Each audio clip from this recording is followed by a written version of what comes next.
Hello, my name is Dr. Dewan S. Raja. Today I will discuss about the clinical anatomy of the axillary nerve.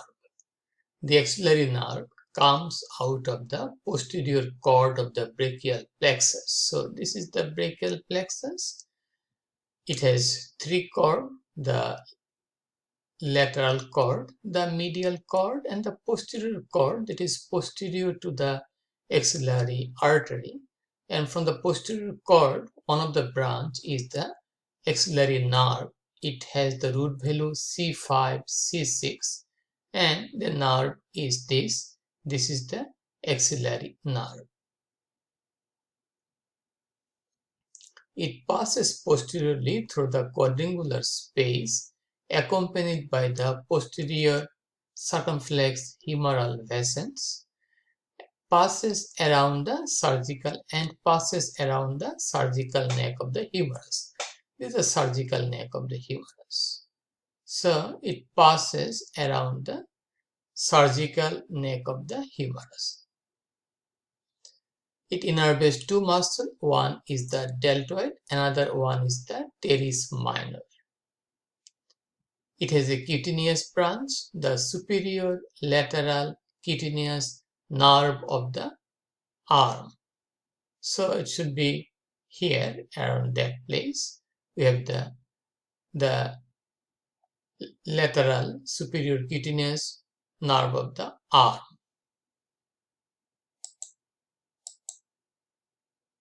So axillary nerve may be damaged or injured.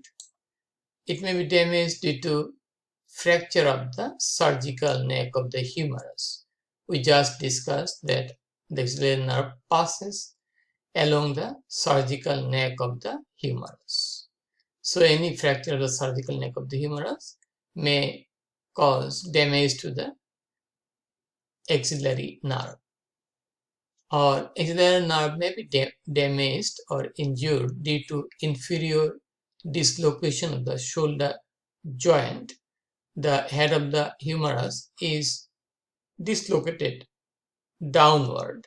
So that is a type of shoulder dislocation, and the axillary nerve may be involved in the dislocation. So what are the results of injury to the axillary nerve?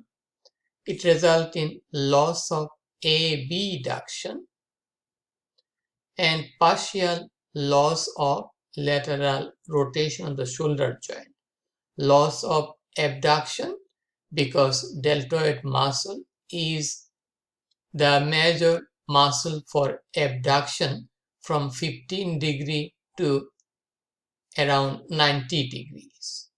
So if the deltoid muscle is paralyzed because deltoid muscle is innervated by the axillary nerve, there will be loss of abduction and partial loss of lateral rotation because the teres minor is also innervated by the axillary nerve.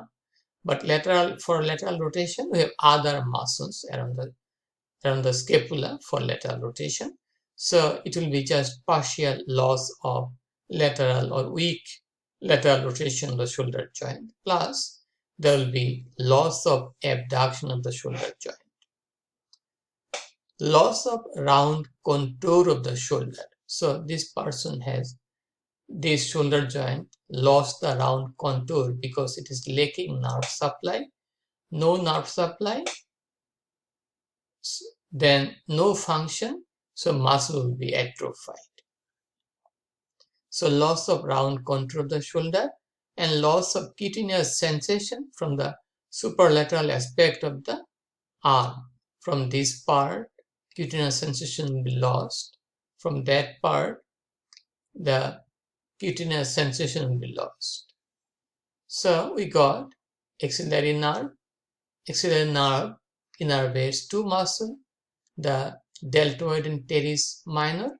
Axillary nerve also innervates the shoulder joint. We know that according to the Hilton's law, if a nerve passes over a joint, that nerve innervates that joint also.